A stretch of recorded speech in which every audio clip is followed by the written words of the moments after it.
Hello friends, I am Navneet Sachan and welcome to technical classes YouTube channel. इसमें आप देख रहे थे मेजरिंग टूल्स। मेजरिंग टूल्स में लीनियर मेजरमेंट वाले सारे टूल्स हो चुके हैं, एंगुलर मेजरमेंट के भी सारे टूल्स हो चुके हैं।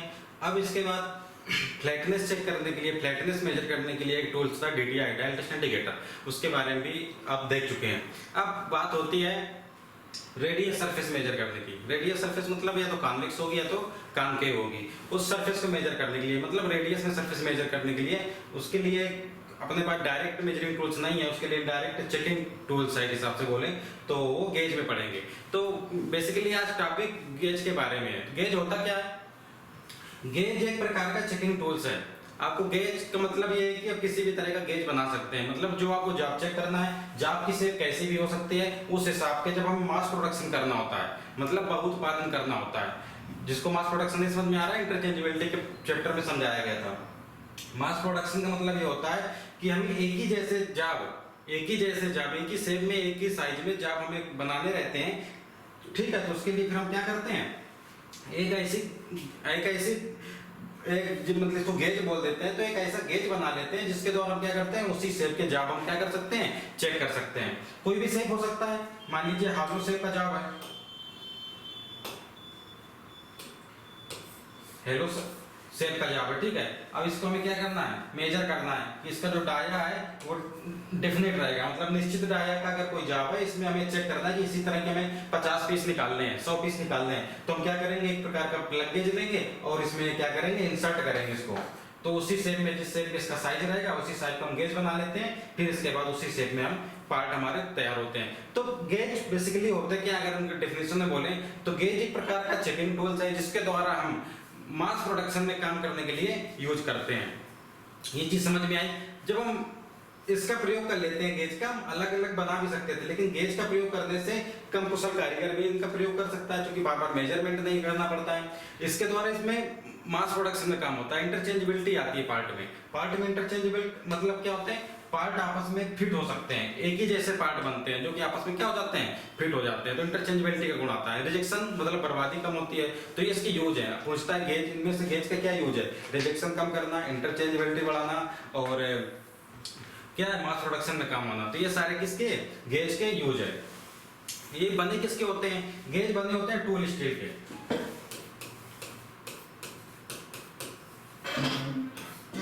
टूल किसके बने होते हैं, टूल स्टील के बेसिकली गेज बने होते हैं। अगर ये ऑप्शन नहीं है तो आप हाई कार्बन स्टील कर देंगे, HCS हाई कार्बन स्टील। ये भी ऑप्शन नहीं है।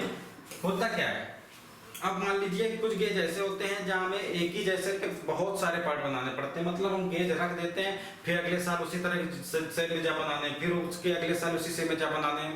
मेरा कहने मतलब ये है कि जब मास प्रोडक्शन में तो काम हो ही रहा था, इसके अलावा भी हमें लंबे समय तक रखने रहते हैं और बहुत ज्यादा उत्पादन की जब जरूरत पड़ती है, बार बार गेज यूज होते हैं, तो उनमें क्या होता है, वियर एंड टियर होता है, क्षरण होता है, घिसते हैं। तो घिसाव को रोकने के लिए हम क्या करते हैं, क्रोमियम स्टील या वेनेडियम स्टील बनाते हैं। क्रोमियम स्टील या वेनेडियम स्टील।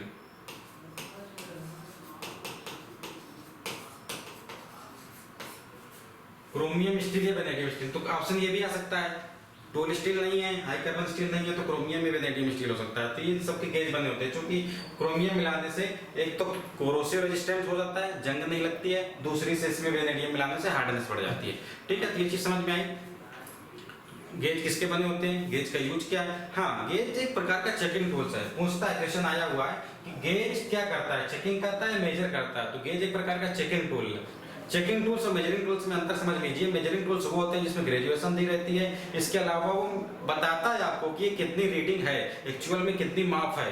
जबकि गेज क्या करता है, इसमें ग्रेजुएशन नहीं रहेंगे, इसके द्वारा जितना साइज रहेगा उतना ही साइज वो क्या करता है, चेक करता है। ये कम ज्यादा नहीं बता पाता है। मतलब अगर हमारे पास इसमें आप देख रहे हैं जो भी साइज दिया हुआ है, इसमें मान लीजिए 40 प्लस माइनस 0.02, इसकी कुछ लिमिट रहती है। इस लिमिट में अगर दिया है तो फिर क्या रहेगा, उसी शेप में, उसी साइज में, मतलब 40.02, इसी शेप में क्या करेगा, जब केवल मेजर कर पाएगा। इससे कम ज्यादा नहीं बता पाएगा।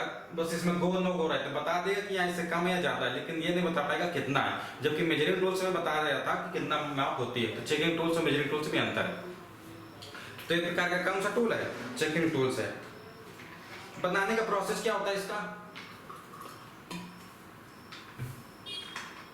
बनाने के प्रोसेस में देखेंगे, जैसे पहले हम इसकी कास्टिंग करते हैं। कास्टिंग करने के बाद हमें एक शेप मिल जाता है, गेज का क्या मिल जाता है? एक शेप मिल जाता है। मतलब इस शेप में हमने कास्टिंग कर ली। कास्टिंग करने के बाद इसकी सीजनिंग कर देते हैं। सीजनिंग का मतलब बताया गया था आपको, अलग अलग एटमॉस्फेयर में अलग अलग समय तक, अलग अलग टाइम पीरियड तक इसको हम खुला छोड़ देते हैं, तो इसकी क्या हो जाती है? सीजनिंग हो जाती है। फिर इसके बाद सीजनिंग होने के बाद इसकी हम क्या करते हैं? मशीनिंग करते हैं। मशीनिंग करने मतलब हुआ इसको उस शेप में लाते हैं, जैसा गेज है उसी शेप में लाते हैं। मशीनिंग हो गई। कास्टिंग के बाद क्या होती है? सीजनिंग होती है। सीजनिंग के बाद क्या होती है? मशीनिंग होती है। मशीनिंग के बाद क्या होती है? ग्राइंडिंग होती है। इसकी ग्राइंडिंग मतलब होता है उस शेप तक, उस सूक्ष्मता तक, उस प्रिसीजन तक हम पहुंच गए ग्राइंडिंग के बाद। फिर इसकी हम क्या करते हैं? अगर हाई कार्बन स्टील का बना है या इसका टोरी स्टील बना है तो इसको हम क्या करना पड़ता है? हार्ड एंड टेम्पर करना पड़ता है। हार्ड एंड टेम्परिंग प्रोसेस होता है। हीट ट्रीटमेंट में पढ़ेंगे आप। हीट ट्रीटमेंट में क्या टेम्परिंग क्या होती है, हार्डनिंग क्या होती है। इसको हार्ड एंड टेम्पर्ड करते हैं, जिसका मतलब इसकी क्या है? हार्डनेस बढ़ाते हैं। इतनी प्रोसेस हो गई। फिर इसके बाद लास्ट में क्या होती है? इसकी लैपिंग या होनिंग होती है। लैपिंग या होनिंग लैपिंग या होनिंग मतलब है अब ये पॉलिश युक्त हो गया, उतनी सरफेस में क्या करेगा? उतनी सूक्ष्मता में क्या करेगा? मेजरमेंट करेगा। तो ये इसका बनाने का एक प्रोसेस हो जाता है। इसको भी सीक्वेंस में कई बार आया हुआ लगाने के लिए कि पहले कौन सा प्रोसेस होता है, फिर कौन सा प्रोसेस होता है, इसलिए बताया यहाँ पे जरूरी था। अब हम बात करते हैं कि प्लग गेज एक्चुअली में होते हैं कितने प्रकार के? Types of gauge. Different types के गेज हो सकते हैं। आप नंबर में नहीं बता सकते हैं। आप ये चीज कभी नहीं बोल सकते कि 10 प्रकार के या 20 प्रकार के 50 प्रकार के गेज होते हैं। जैसे हमें रिक्वायरमेंट होती है, जैसे हमें शेप के जैसा हमें शेप चाहिए होता है, उसी तरह के हम क्या कर लेते हैं? गेज बना लेते हैं। तो ये नंबर इसका कुछ नहीं है कि 10 प्रकार के गेज होते हैं कि 20 प्रकार के होते हैं। आप ये समझिए जैसे रिक्वायरमेंट हुई वैसे हमने गेज बना लिया। ठीक, तो अब कुछ इंपॉर्टेंट गेज है जिनके बारे में एग्जाम में पूछा जाता है या जिनको आपको नॉलेज होनी चाहिए, तो हम उसके बारे में डिस्कस करते हैं। पहला है आपका प्लग गेज। पहला कौन सा है? प्लग गेज है आपका। तो प्लग गेज में देखेंगे आप, ये आपको दिख रहा होगा प्लग गेज। ये प्लग गेज है। प्लग गेज में इसका यूज क्या होता है? जैसे आप देख रहे हैं इसकी जो मेजरिंग सरफेस है कैसी है? सिलिंड्रिकल शेप में है, मतलब बेलनाकार शेप में है। तो अब ये क्या करेगा? किसी होल में ही जाएगा, किसी शाफ्ट में तो जा नहीं सकता है। तो ये होल का क्या करता है? व्यास को चेक करता है। किसी भी होल के शेप में किसी भी कोई भी होल बना हुआ है उसका क्या करेगा? व्यास को मेजर करेगा। ये सिलिंड्रिकल शेप हो गया, इसमें इसको इंसर्ट करेंगे, जिस शेप में ये बना होगा उसी शेप में ये चेक करके बताएगा कि ये सही एक्यूरेट बन गया है कि नहीं बन गया है। ठीक है।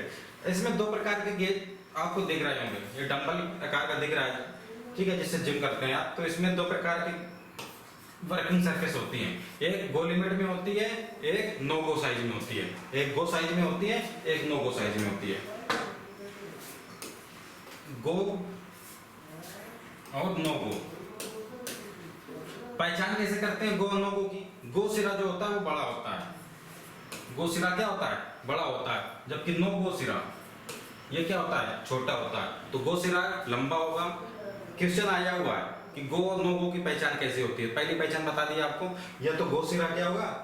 लंबा ही होता है। नो गो सिरा हमेशा क्या होता है? छोटा होता है। एक ये पहचान है। अगर कभी कभी क्या होता है, इतने पास साइज में रहते हैं कि हमें पहचान नहीं आता है, तो उसके लिए फिर हम नो गो में क्या करते हैं? कट लगा देते हैं। इसमें नो गो में क्या रहेगा? कट रहेगा, मार्क रहेगा, जिससे आप पता करते हैं कि ये नो गो है, ये गो है। ये चीज क्लियर हो गई। गो नो गो बनाने की जरूरत क्यों पड़ी? क्योंकि जो गो सिरा है वो क्या होता है? जाम में इंसर्ट करता है। जाम में इंसर्ट करेगा, वो होल में इंसर्ट करना है। तो आपको लिमिट फिट टॉलरेंस में पढ़ाया गया था, कोई भी चीज जब होल में कब जाएगी? जब वो छोटी होगी। मतलब गो सिरा क्या होगा? लो लिमिट में बना रहता है। लो लिमिट बना रहता है। क्वेश्चन आया हुआ, ध्यान देंगे यहाँ पे। गो सिरा, प्लग गेज का गो सिरा किस में बना रहता है? लो लिमिट में बना रहता है। और नो गो सिरा किस में बना रहेगा? हाई लिमिट में बना रहेगा। जैसे मैंने यहाँ पे साइज दिया था 40 ± 0.02, 40 ± 0.02, ठीक है। जिसका जो गो सिरा है इसकी लो लिमिट इसकी कितनी हो जाएगी? माइनस कर देंगे 0.02, इसमें कितना आ जाएगा? 39.98 आ जाएगा, इसकी लो लिमिट हो गई। हाई लिमिट कितनी हो जाएगी? 40.02 हो जाएगा। मतलब इस शेप में हमने बना दिया गो सिरा को 38.98 में, जबकि हमने नो को किसमें बनाया है? 40.02 में। ठीक है, तो ये क्वेश्चन आता है कि गो सिरा जाना चाहिए और नो गो सिरा क्या होना चाहिए? नहीं जाना चाहिए। मतलब नो गो, ये नहीं जाएगा। तो ये जाता है जब में, मतलब ये सेम क्या कर सकते हैं, ये लिमिट में बना है तो ये इसको मेजर कर सकते हैं। किसको? होल को। होल के, अब होल का शेप कैसा भी हो सकता है, होल कोनिकल शेप में भी हो सकता है, मतलब शंक्वाकार होल भी हो सकता है। शंक्वाकार होल के लिए शंक्वाकार प्रकार के आते हैं, कोनिकल शेप में भी आते हैं प्लग गेज। ठीक है, तो मतलब जैसा शेप है उसी प्रकार के हम प्लग गेज लेंगे। कई प्रकार के प्लग गेज आते हैं, एक ही प्रकार का आपको दिख रहा है थ्रेड प्लग गेज होता है, जिसमें थ्रेड कटे रहेंगे ऊपरी सरफेस पे। फिर इससे हम क्या करते हैं? थ्रेड की प्रोफाइल चेक कर लेते हैं, तो ये प्लग गेज हो गया। इतना समझ में आया? अब बात करते हैं इसके द्वारा क्या कर रहे थे? बाहरी माप। तो यूज इसका बेसिकली यूज देखते हैं सबके, कौन सा किसका यूज है। तो प्लग गेज का प्रयोग क्या था? एक्सटर्नल मेजरमेंट करने के लिए, मतलब बाहरी माप मेजर करने के लिए। जबकि स्नैप गेज के बारे में देखते हैं।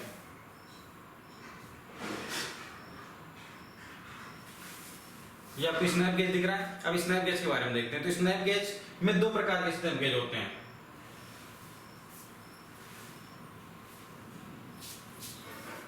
स्नैप गेज में देखेंगे आपके दो प्रकार के स्नैप गेज होते हैं। ये आपको स्नैप गेज दिख रहा है, दो प्रकार के स्नैप गेज दिख रहे हैं, इनको क्या बोलते हैं? Snap gauge. यूज पढ़ लीजिए आप लोग, किसका क्या यूज होता है। तो स्नैप गेज आपको दिख रहा होगा शेप से, ये क्या करेगा? एक्सटर्नल मेजरमेंट करेगा। कौन सा मेजरमेंट करेगा? मतलब बाहरी माप मापेगा। ये इंटरनल मेजरमेंट करता है, होल मापता है। ठीक है, ये क्या करेगा? एक्सटर्नल, मतलब बाहरी माप मापेगा। कोई भी मान लीजिए आपके पास रॉड है, इसको क्या करता है? ये मेजरमेंट करता है स्नैप गेज, तो ये बाहरी माप इसका मेजर करता है। ठीक है, इसमें ये वर्किंग सरफेस होती है, इसमें वर्किंग सरफेस होती है। इसमें क्या करना चाहिए? इसमें भी गो नो गो दो सिरे होते हैं, गो नो गो सिरे। इसका जो गो सिरा होता है इसकी हाई लिमिट बना होता है, और जो नो गो सिरा होता है वो लो लिमिट बना होता है। इसमें दो प्रकार के स्नैप गेज आते हैं। एक इसमें डबल इंडेड दिख रहा है आपको, जिसमें दोनों तरफ आपका शेप दिख रहा होगा। इसमें एक ही तरफ का सी आकार का बना हुआ है, इसमें एक ही तरफ को खुला हुआ है, मतलब इसमें डबल इंडेड है, ये सिंगल है। तो अब इसमें दो तरह के गेज, इसमें भी गो सिरा और नो गो सिरा होता है। ये गो सिरा होता है, ये नो गो सिरा होता है। मतलब गो सिरे में जब जाना चाहिए, नो गो सिरे में जब नहीं जाना चाहिए। तो इसका जो गो सिरा होता है, क्वेश्चन आया हुआ है, प्लग गेज का स्नैप गेज का गो सिरा किसमें होता है? हाई लिमिट बना होता है। याद रखिए आप लोग, प्लग गेज का गो सिरा लो लिमिट में, स्नैप गेज का गो सिरा हाई लिमिट में बना होता है। जब ये अधिक से अधिक शेप में बना रहेगा तभी तो इसमें हम क्या करेंगे? शाफ्ट का जो साइज रहेगा मैक्सिमम साइज, तभी तो हम इसको मेजर कर पाएंगे, चेक कर पाएंगे आई मीन। तो इसका गो सिरा किसमें है? हाई लिमिट में। अब ऐसे गेज, क्वेश्चन ये भी आया हुआ है, ऐसे गेज जिसमें गो और नो गो सिरे एक ही तरफ बने होते हैं, उनको क्या बोलते हैं? प्रोग्रेसिव गेज बोलते हैं।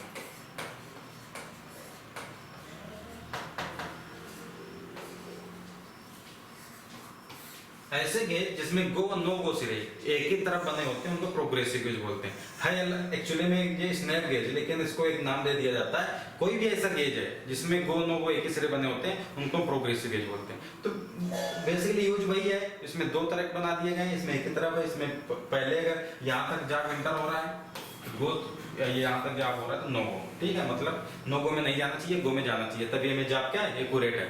ठीक, स्नैप गेज हो गया।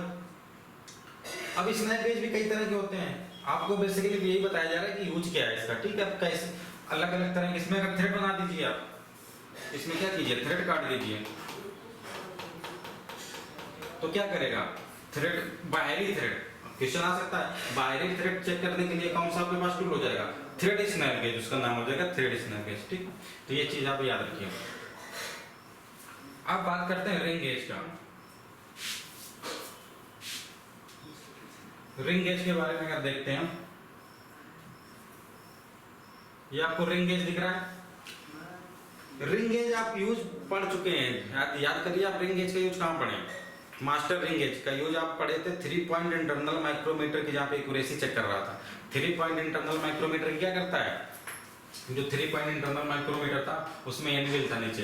एनविल में क्या थे? 3 प्रकार के एनविल निकले हुए थे।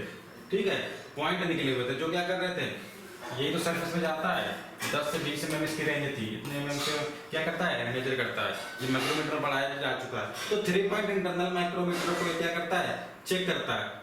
अब ये शेप में भी रहता है, इसका कुछ भी साइज हो जाएगा, 25, 30, 50, कुछ भी शेप में रिंग गेज बना होगा। उसके द्वारा हम क्या करेंगे, इसमें जब हम अंदर से डालते हैं, अंदर से जब शाफ्ट डालते हैं तो ये क्या करता है, इसका क्या शेप इसका चेक करता है कितने शेप में इसका बना हुआ है। ठीक है, तो ये भी कौन सी माप ले रहा है, बाहरी माप ले रहा है। ठीक है, कौन सा है, रिंग गेज है। कुछ टेपर रिंग गेज भी आते हैं, टेपर रिंग गेज इसकी जो चौड़ाई रहती है, थिकनेस रहती है, ज्यादा रहती है। इसमें गो नो गो भी दिख रहा है आपको, ये गो सिरा है, ये नो गो सिरा है। ठीक है, इसमें गो आगे होता है, पीछे नो गो होता है, तो मतलब गो में जाना चाहिए जॉब, नो गो में नहीं जाना चाहिए, तो जॉब क्या है, एक्यूरेट बना हुआ। टेपर रिंग गेज में जैसे जो टेपर सिलेंड्रिकल शेप की जो राड रहती है, शाफ्ट रहती है, उसको चेक करने के लिए टेपर रिंग गेज यूज करते हैं।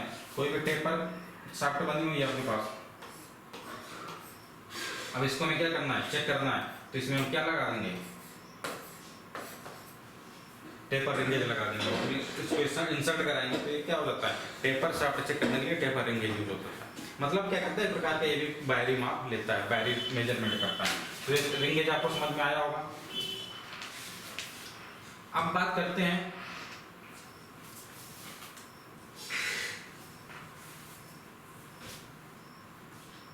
एंगल गेज की।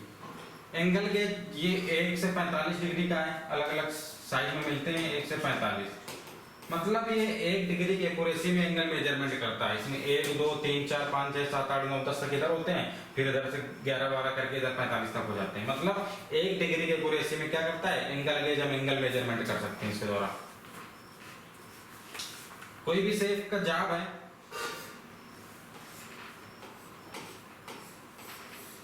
ठीक है, इस शेप को हमें चेक करना है कि मतलब इसमें मास प्रोडक्शन करना है, इसी तरह के हमें कई जॉब बनाने हैं।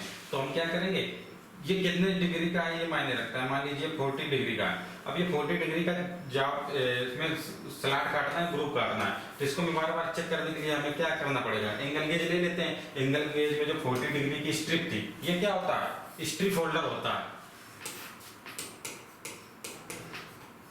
स्ट्रिप होल्डर होता है। ये स्ट्रिप होती है, पत्तियां जिसको बोलते हैं हिंदी में, ये स्ट्रिप होती है, स्ट्रिप होल्डर होता है। इनको रिवेटिंग के द्वारा क्या रहते हैं, ये वो लगे हुए रहते हैं। ये स्टेनलेस स्टील का बना होता है बेसिकली, ताकि इसमें जंग ना लगे। ठीक, अब इसमें क्या कर सकते हैं, 40 डिग्री की स्ट्रिप रहेगी, इसको स्ट्रिप को इसमें क्या करेंगे, इंसर्ट करेंगे। इसको इंसर्ट करने से क्या होता है, ये चेक करके बता देगा कितने डिग्री पे, चेक करके ये बताएगा कि ये 40 में है कि नहीं है। ये नहीं बताएगा कितने डिग्री पे है, ठीक है, ये बता देगा कि 40 में है कि नहीं है। अगर 40 में है तो ये स्ट्रिप, ये 40 डिग्री की स्ट्रिप क्या हो जाएगी, सही से इसमें फिट बैठ जाएगी, मतलब 40 डिग्री पे ग्रुप बन चुका है। ठीक है, तो एंगल गेज का जैसा कि नाम है वैसे ही काम कर रहा है। एंगल गेज का यूज एंगल मेजर करने के लिए। ठीक है, ये चीज समझ में आई आपको, किसी तरह का कुछ भी कहीं भी एंगल बन सकता है, इसको मेजर करता है।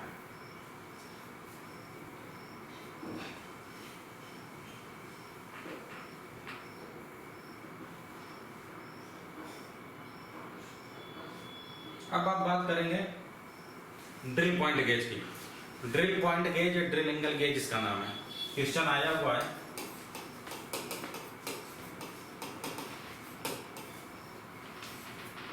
ड्रिल पॉइंट गेज या drill angle gauge. Drill gauge की जब बात करता है, सिंपल ड्रिल गेज की, यहाँ पे ध्यान देना है, ड्रिल पॉइंट गेज अलग है, ड्रिल गेज अलग है। ड्रिल गेज के द्वारा हम क्या करते हैं, ड्रिल गेज के द्वारा हम बेसिकली जो ड्रिल का साइज रहता है, ड्रिल का साइज, ड्रिल कितने में आते हैं, 1 से 80 नंबर में आते हैं। अगर नंबर की बात करें, अगर अल्फाबेट की बात करें तो A से Z साइज में आते हैं। तो अब हमें शेप मापना है कि ये 80 नंबर का ड्रिल है कि 20 नंबर का ड्रिल है कि 30 नंबर का ड्रिल है। तो उसके लिए हमें क्या रहेगा, एक इस तरह का बना हुआ रहता है, इसमें अलग अलग तरह के होल होते हैं। ठीक है, ये बताता है कि कितने अलग अलग डिफरेंट साइज के होल रहेंगे, ये नंबर के अकॉर्डिंग रहते हैं 1 से 80 तक। तो अब ये उसी शेप में क्या रहेगा, कोई भी ड्रिल लेंगे, ड्रिल को इसमें इंसर्ट, होल में क्या करेंगे, इंसर्ट करेंगे, जिससे क्या बताएगा कौन सा शेप का आपके पास कौन सा साइज का ड्रिल है। ठीक है, तो ये ड्रिल गेज हो गया। अब हम बात कर रहे हैं जबकि drill point gauge. Drill gauge का यूज समझ में आया, ये ड्रिल का साइज बताने के लिए, ड्रिल का शेप, नंबर बताने के लिए कौन सा नंबर का ड्रिल है, ड्रिल गेज का यूज होता है। जबकि ड्रिल एंगल गेज का यूज क्या होता है, ड्रिल एंगल गेज के 2 यूज हैं। एक लिप्स की लंबाई बताता है, लेंथ ऑफ लिप्स, लिप्स की लंबाई, ठीक है। दूसरा क्या बताता है इसका, इसमें जो इसका हाफ एंगल है, ड्रिल पॉइंट का जो हाफ एंगल है वो इससे मेजर कर बताता है, half drill angle. Half drill angle मतलब कितना हो जाता है, कैसे बताता है उसके बारे में बात करेंगे। टोटल कितना होता है, 118 डिग्री होता है आपका। सामान्यतः जब ड्रिल की बात करते हैं तो एंगल कितना होता है, 118 डिग्री होता है। इसका हाफ कितना हो जाएगा, 59 डिग्री हो जाएगा। मतलब इससे हम 59 मेजर करते हैं, ना कि 118 मेजर करते हैं। ये चीज क्लियर हो गई। दूसरी लिप्स की लंबाई है। ड्रिल में लिप्स क्या होता है, ड्रिल में आप देख रहे हैं ये ड्रिल एंगल गेज है, आपको दिख रहा होगा, ये ड्रिल है, ये ड्रिल है, ठीक है। ये क्या है, ड्रिल एंगल गेज।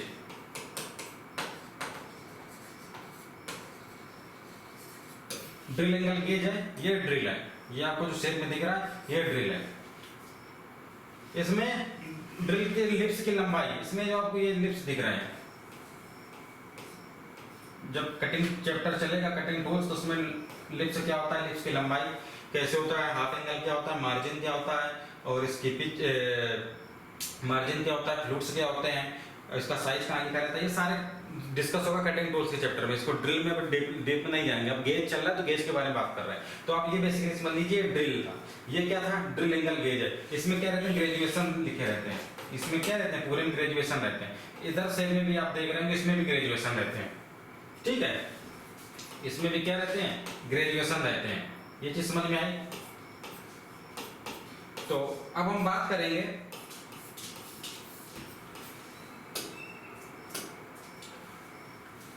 ये कितना मापता है, 59 डिग्री पे मापता है। ड्रिल एंगल गेज के दौरान 59 पे हम मेजर कर सकते हैं। 59 पे मेजर कैसे करते हैं उस पर बात करते हैं।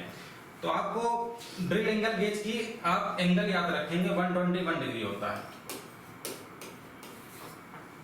ड्रिल एंगल गेज के एंगल कितना होता है, ड्रिल एंगल गेज के एंगल 121 होता है। मेजर करता है 59, 118 मेजर नहीं करता है, 59 मेजर करता है। और क्या करता है, लिप्स की लंबाई मेजर करता है, ठीक। कैसे करता है, 121 डिग्री इसका एंगल बना हुआ है, जबकि मेजर कर रहा है 59 डिग्री। कैसे होता है ये देख लीजिए। यहाँ पे होता क्या है, इसमें जो आप ड्रिल का देख रहे हैं, सेप कहाँ ड्रिल लगा हुआ है, ये एंगल जो आप देख रहे हैं,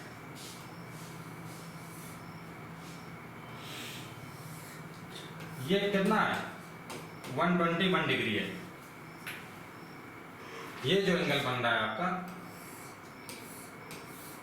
ये कितना है, 121 डिग्री है।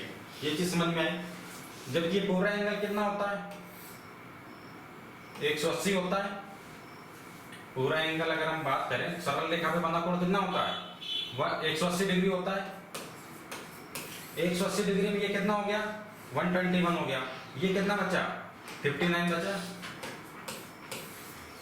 ये एंगल आपका 59 बचा यहां से, ठीक है। अब हम क्या करते हैं,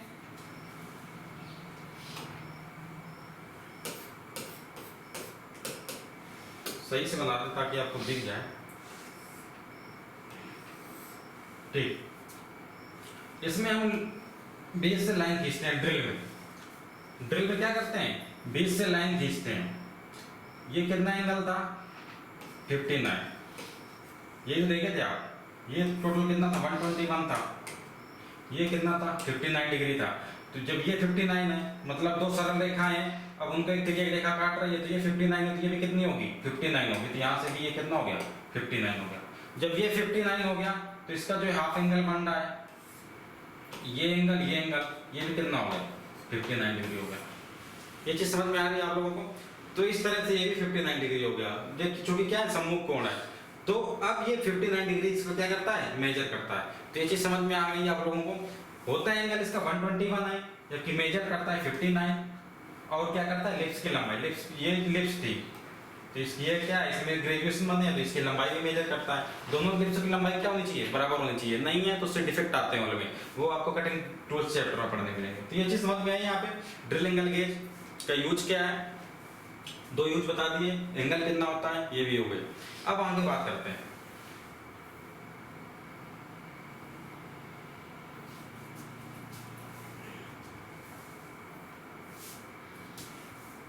ये आपको फिलर गेज दिख रहा है, फिलर गेज से क्वेश्चन आता ही है, कितना भी लो से लो एग्जाम हो फिलर गेज के बारे में तो पूछता ही है, लोअर एग्जाम में ही पूछता है, क्योंकि ये क्वेश्चन क्या हो गया, आउट सा हो गया है। हर पेपर में आपको दिख जाएगा फिलर गेज का यूज क्या है। तो फिलर गेज आप सब लोग जानते ही होंगे अगर थोड़ी सी भी तैयारी करते हैं ITI से। तो फिलर गेज का यूज क्या होता है, जैसा कि नाम है इसका फिल, भरना, फिल करना, भरना मतलब क्या है, दो जहाँ पे क्या होगा, गैप होगा, the gap between two meeting part is called allowance. ये लिमिट फिट टॉलरेंस में पढ़ाया गया आपको। तो उसी अलाउंस को चेक करता है, उसी गैप को चेक करता है कौन सा, फिलर गेज। इसमें एक स्ट्रिप होल्डर लगा रहता है जिसको रिवेट के द्वारा नट बोल्ट के द्वारा क्या रहती है, स्ट्रिप रहती है। ये डिफरेंट साइज में स्ट्रिप बनी रहती है, डिफरेंट साइज में स्ट्रिप बनी रहती है। इनको हम क्या करते हैं, दो मीटिंग पार्ट के बीच में जो गैप रहता है, इनको गैप को क्या कर सकते हैं, चेक करते हैं। तो गैप को चेक करने के लिए बेसिकली फिलर गेज का यूज होता है। ये कितने से कितने साइज में मिलते हैं फिलर गेज आपको देखने को मिलेंगे। ये मीट्रिक सिस्टम में 0.04 से 0.04 से ये कितने mm तक, 5 mm तक, मतलब इसमें अलग अलग शेप के आते हैं, जिसमें से 0.04 से 5 mm तक के। इसमें जो स्ट्रिप का जो शेप साइज रहेगा 0.04 से स्टार्ट होगा और कितने तक जाएगा, 5 mm तक जाएगा। मतलब इतने से इतने डिफरेंट साइज में बने रहते हैं, 0.04, 0.06, 0.08 जितने के अंतर में बने होंगे, फिर हम कहाँ तक आएंगे, 5 mm तक आएंगे। तो ये आप फिलर गेज का यूज समझ लीजिए, मीट्रिक सिस्टम में कहाँ से कहाँ तक बने होते हैं। ये फिलर गेज हो गया। अब हम बात करते हैं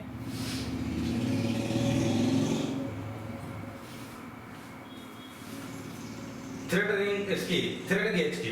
ये भी बहुत इंपॉर्टेंट है, थ्रेड गेज। आपको दिख रहा है थ्रेड गेज है, जैसा कि नाम से लग रहा है, इसको स्क्रू पिच गेज भी बोलते हैं। क्या बोलते हैं, इंपॉर्टेंट क्या है वो भी बताएंगे।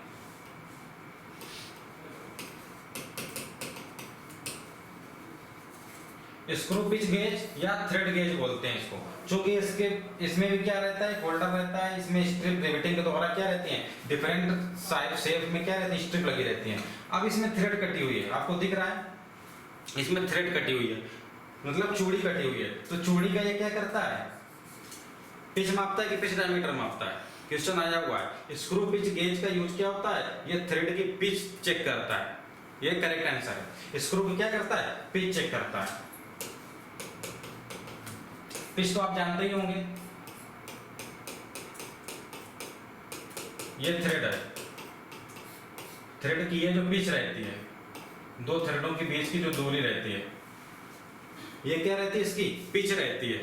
तो ये चेक करता है। जबकि पिच डायमीटर कौन चेक करता है, कंफ्यूजन यहाँ पे होती है, क्योंकि पिच भी ऑप्शन होगा, पिच डायमीटर भी होगा। तो पिच डायमीटर कौन चेक करता है, स्क्रू थ्रेड माइक्रोमीटर। ये आपका डिस्कशन हो चुका है मेजरिंग टूल्स में, जब टाइप्स ऑफ माइक्रोमीटर की एक सीरीज है लेक्चर, उसमें आपको क्या बताया गया था, टाइप्स ऑफ मेजरिंग टूल्स में जो माइक्रोमीटर के टाइप्स थे, उसमें से जो आपको पढ़ने को मिला था स्क्रू थ्रेड माइक्रोमीटर, उसके बारे में बताया गया था कि ये पिच डायमीटर चेक करता है, पिच डाया चेक करता है। पिच डाया क्या होता है, ये मेजर डाया होता है, ये माइनर डाया होता है।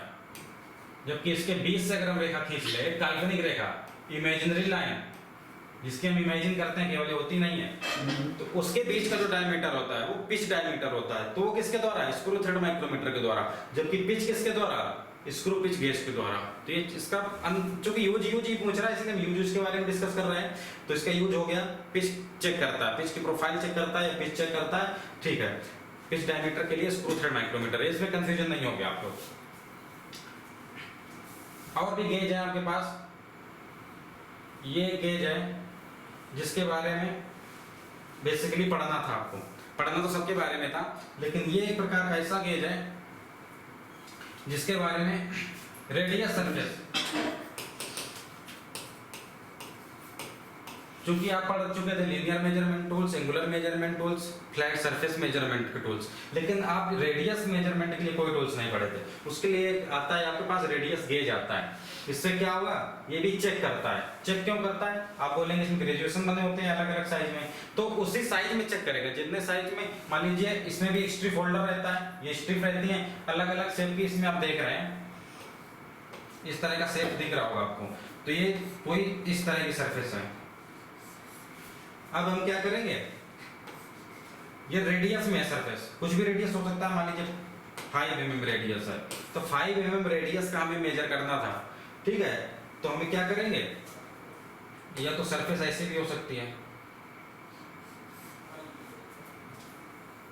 ये समझ में आ रहा है, सरफेस ऐसी भी हो सकती है, सरफेस इस तरह की भी हो सकती है। तो इसी में रेडियस गेज में कॉन्वेक्स और कॉनकेव दोनों शेप की स्ट्रिप लगी रहती हैं, जिनके द्वारा हम, अगर फीमेल पार्ट है तो इसके द्वारा हम चेक कर लेंगे।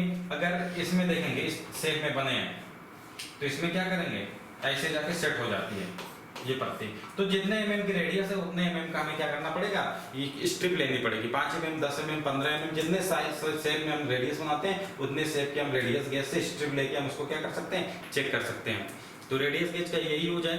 सरफेस में क्या करते हैं,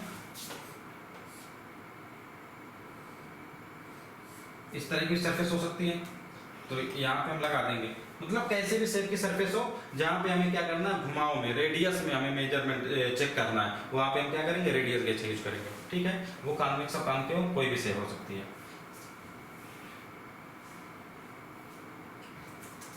कंफ्यूजन होती है सेंटर गेज में।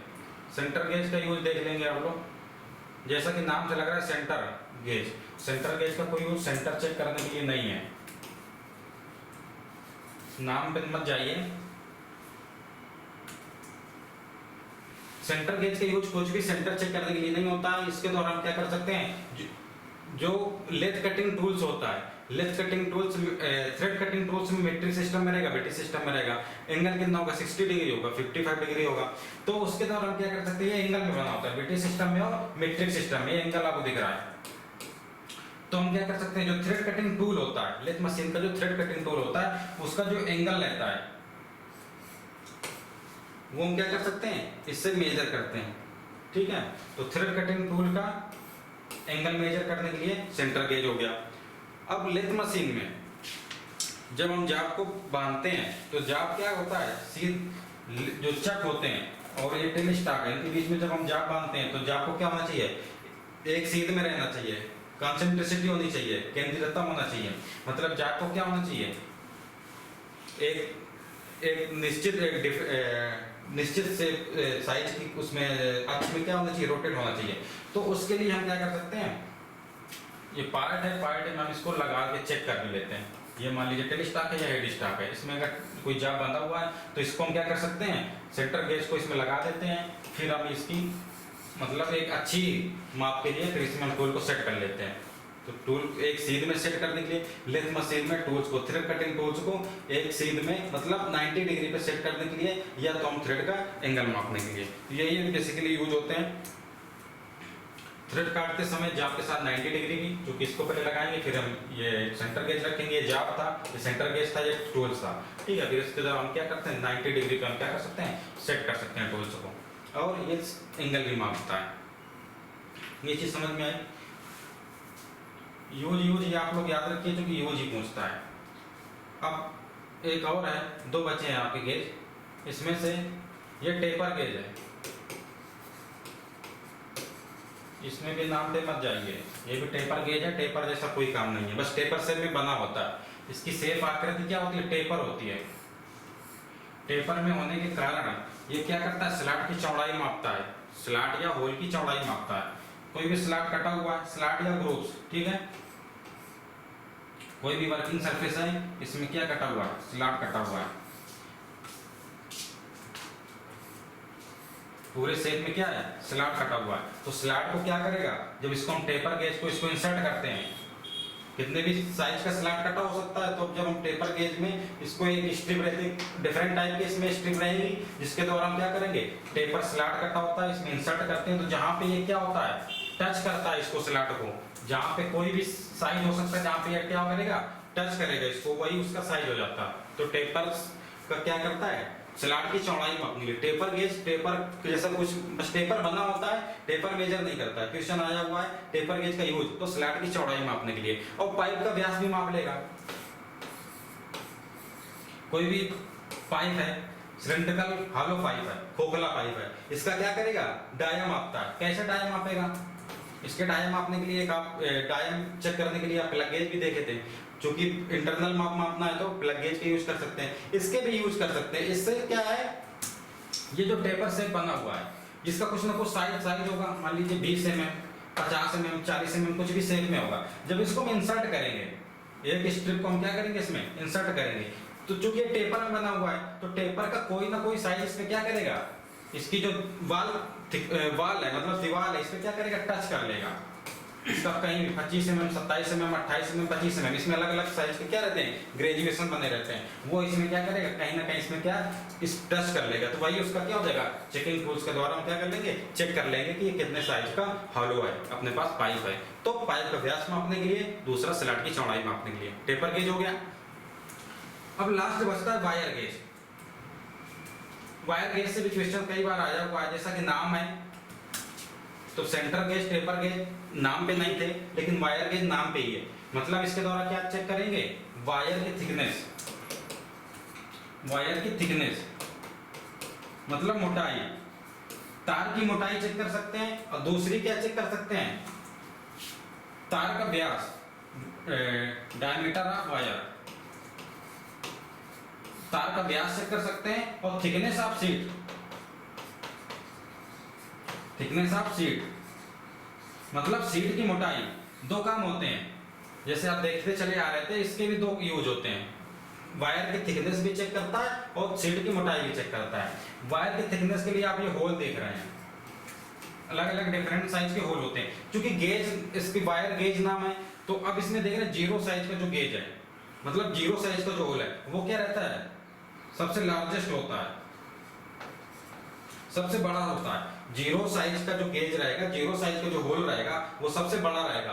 होते कहां से हैं, जीरो से लेकर 40 तक। जीरो से लेकर 40 कोई साइज नहीं है इसका, mm या सेंटीमीटर ऐसा कुछ नहीं है, बस जीरो से लेकर 40 तक। क्योंकि इसमें जो होल रहते हैं 0 1 2 3 4 5 6 7 8 ऐसे करके कहां तक जाता है, 40 तक जाता है। तो जो जीरो से जीरो नंबर का जो गेज रहेगा वो क्या रहेगा, सबसे बड़ा रहेगा, लार्जेस्ट रहेगा। और 40 नंबर का क्या रहेगा, सबसे छोटा रहेगा। आप जैसे गेज मांगने जाते हैं तो आप बोलते हैं 10 गेज की सीट दे दीजिए, 50 गेज की 40 गेज की सीट दे दीजिए, 5 गेज की सीट दीजिए। तो जैसे नंबर आप गेजेस बढ़ते जाते हैं वैसे वैसे थिकनेस क्या हो जाती है, कम होती जाती है। ये चीज समझ लीजिए। तो जीरो साइज सबसे बड़ा हो गया, 40 साइज सबसे छोटा हो गया। आप इसमें जो होल देख रहे हैं, होल के द्वारा क्या होता है, ये थिकनेस आपकी डायमीटर ऑफ वायर, इसमें वायर इंसर्ट करते हैं, तार जब डालते हैं तो इसका क्या मापता है, व्यास मापता है। जबकि इसमें एक स्लॉट भी कटा हुआ दिख रहा है आप लोगों को, ये जो स्लॉट कटा हुआ है इससे हम क्या करते हैं, शीट की मोटाई भी मापते हैं, शीट की थिकनेस भी मापते हैं, मोटाई भी मापते हैं। तो दो यूज हो गए, वायर का डायमीटर और थिकनेस ऑफ शीट। ये मिलते कितने से कितने तक है, वायर गेज की अगर हम बात करें तो ये 0.125 से 8 mm तक, 0.125 से 8 mm तक। इससे आपको क्या पता चल रहा है, 0.125 से 8 mm तक, मतलब 8 mm क्या है, साइज ज्यादा है, तो मतलब क्या हो गया, जीरो गेज का साइज का हो गया। जीरो गेज का साइज समथिंग 8 mm रहता है, जबकि 40 गेज नंबर का जो गेज रहता है वो 0.125 रहता है। ठीक है, क्योंकि 40 नंबर की गेज क्या थी, सबसे छोटी थी, जीरो की क्या थी, सबसे बड़ी थी। क्योंकि इसका जो साइज आता है 0.125 से 8 mm तक रहता है। तो साइज ना लिख के इसमें क्या होता है, गेज को नंबरिंग में दिखा देता है 0 से लेकर 40 तक। तो दो यूज हो गए गेज के भी। ये आपका यहाँ से मेजरिंग टूल्स में लास्ट था गेज, इसको भी पढ़ना इंपॉर्टेंट था क्योंकि गेज से क्वेश्चन आते हैं। बाकी स्लिप गेज के बारे में आपको एक अलग से लेक्चर हो चुका है जिसमें स्लिप गेज के बारे में ही बताया गया, कितनी एक्यूरेसी होती है, कितने ग्रेड में मिलते हैं, कितने सेकंड तक मेजर कर सकता है, mm में कितने mm तक मेजर कर सकता है, वो स्लिप गेज में हो चुका है क्योंकि एक उसका अलग लेक्चर बनाना पड़ा था।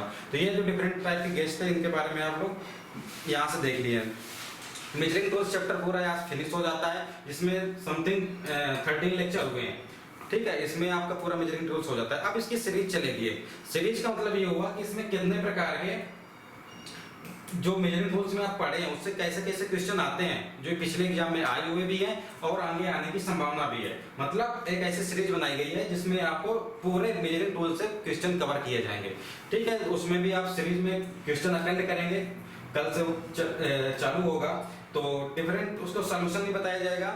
और अगर आप उसको पीडीएफ रूप में भी प्राप्त करना चाह रहे हैं, क्योंकि जो भी लेक्चर होगा लिमिट फिट टॉलरेंस हो चुका है, उसके भी हम पूरी सीरीज कराएंगे। मतलब उससे क्वेश्चन आंसर जो आए हुए हैं पिछले एग्जाम में या जो आने वाले हैं, जो इंपॉर्टेंट क्वेश्चन है कैसे पूछे जाते हैं, उनके पूरा आपको यहाँ पे सॉल्यूशन कराया जाएगा। अगर पूरी थ्योरी के आप पीडीएफ रूप में चाहते हैं तो उसके लिए आप यूट्यूब में नंबर दिया हो उससे आप कांटेक्ट कर सकते हैं। ठीक है, तो कल से आप इसकी सीरीज करेंगे। आज के लिए इतना ही, थैंक यू।